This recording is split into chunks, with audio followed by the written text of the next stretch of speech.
Bienvenue sur le plateau de Cardio Online sur l'Europe SR 2022. Guillaume Bonnet. J'ai l'énorme plaisir de recevoir Jean Fajadet aujourd'hui. Bonjour Jean. Bonjour. Alors on va parler aujourd'hui un petit peu des abords de la coronarographie et de l'angioplastie. Tout d'abord l'histoire de la radiale, l'anniversaire et un peu aussi votre histoire avec la radiale, comment vous avez vécu cette énorme révolution. C'est une longue histoire, puisque c'est le 30e anniversaire. Donc 30e anniversaire, alors ça s'était passé comment? Je me souviens très bien, j'étais parti à l'American College de Cardiologie. Ouais. Donc je suis les sessions, et puis je me baladais comme chaque fois que j'allais à la CC. Dans la session poster. À la CC ou à l'achat, je me baladais dans les posters. Et tout d'un coup, je vois un poster sur les 20, je crois que c'était les 20 ou 25 premiers patients.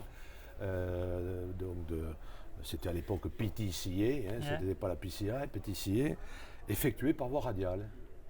Personne n'y croyait trop à l'époque finalement. Et personne ne savait que ça existait. Ne savait que ça existait, moi le premier. Et donc je me suis approché du gars qui était devant le poster, qui était Ferdinand Quimenet, que je ne connaissais pas. Et donc après, on est devenus très amis. Qui travaillait où à l'époque? Qui travaillait à Amsterdam, à l'OLVG à Amsterdam. Et donc, je lui posais des questions, qu'est-ce que c'est cette nouvelle approche, etc. Et il m'a expliqué, très gentiment, il a pris le temps, on a passé pratiquement 1 heure devant son poster, à m'expliquer le pourquoi du comment, c'est-à-dire pour quelle raison il a fait ça. C'était effectivement pour diminuer les complications hémorragiques que l'on avait et qui étaient très lourdes à l'époque, on a oublié ça, mais qui étaient très lourdes au niveau du point de ponction fémorale à cause du traitement anticoagulant que l'on donnait pour les stents. Donc d'un côté, on avait développé des systèmes de fermeture fémorale, perclose, etc. Et de l'autre côté, donc, est arrivé ce nouvel abord donc radial. Vous êtes rentré rapidement à la maison pour essayer de faire vous aussi votre expérience? Ben oui, parce que ce qu'il m'avait expliqué, c'était d'une telle simplicité. C'est-à-dire, la ponction avec une petite aiguille, tout à fait quelque chose de très simple. Ouais. Et la compression, alors là, ça c'était extraordinaire. C'était avec un doigt, on comprimait la radiale et c'était terminé. Il y avait des réticences quand même dans vos collègues localement ou alors, même au niveau national? Donc, quand je suis rentré de l'American College of Cardiology, la première chose que j'ai dit à Jean-Marco, qui était mon patron, je lui ai dit, il me dit, qu'est-ce que tu as appris à CC, qu'est-ce que tu avais... Il vous a testé un petit peu. Il me parlait des études, je lui ai dit, non, il n'y a qu'un truc à retenir, c'est la radiale. Bon. Et donc, on a discuté de ça, et 15 jours plus tard, je crois, 15 jours ou 3 semaines plus tard, j'étais parti à Amsterdam. Pour apprendre la technique. J'ai passé 4 jours avec Ferdinand Quimenet dans son Catlab.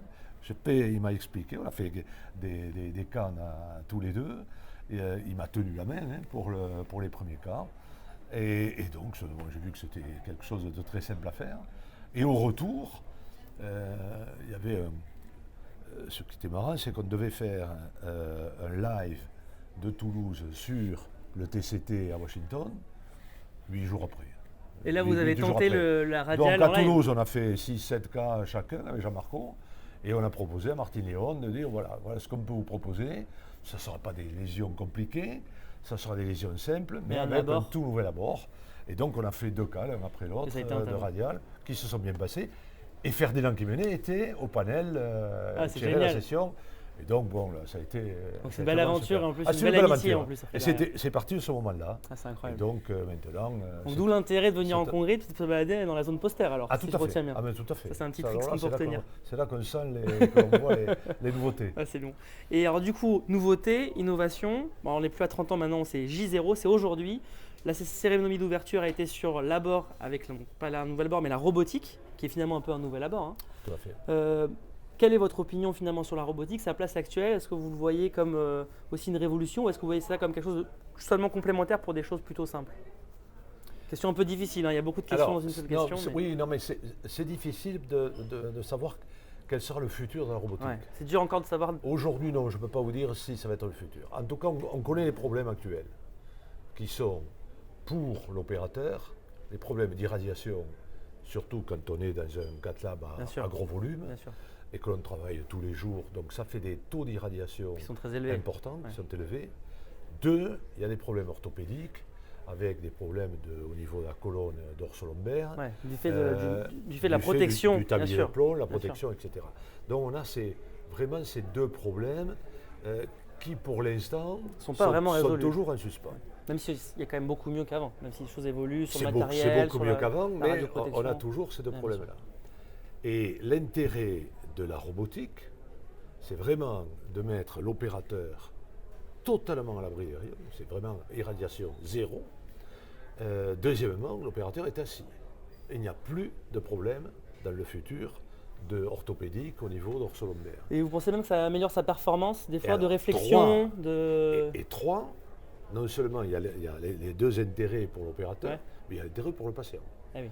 C'est-à-dire la précision dans, par exemple, le fait de délivrer un stent, c'est vraiment au millimètre près.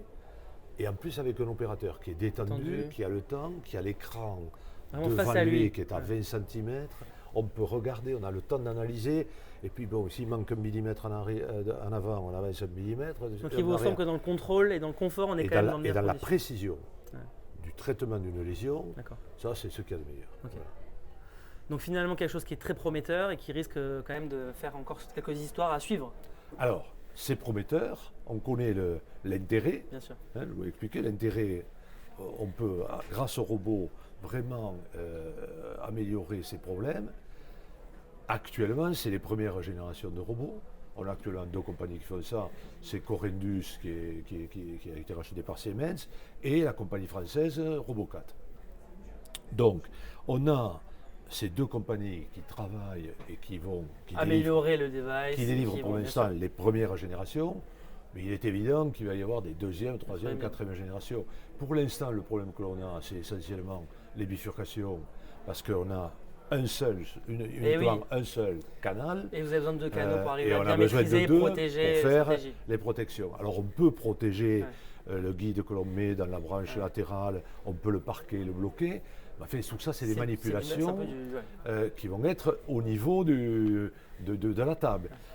Ce que l'on va voir, je sais que Robocat va arriver dans les mois qui arrivent avec la version avec un double canal, ça va déjà changer les choses. Ça va tout changer les choses. Ça sera une grande simplicité. Donc, bon, merci beaucoup de cet échange. Ce que je retiens, c'est que déjà, il faut aller en congrès pour rencontrer ses collègues et finalement et aussi ses futurs amis. Et prendre le temps de parler, de discuter avec eux. De la radiale, c'est une incroyable révolution qui maintenant est une évidence pour tout le monde, mais au départ, c'était pas une évidence.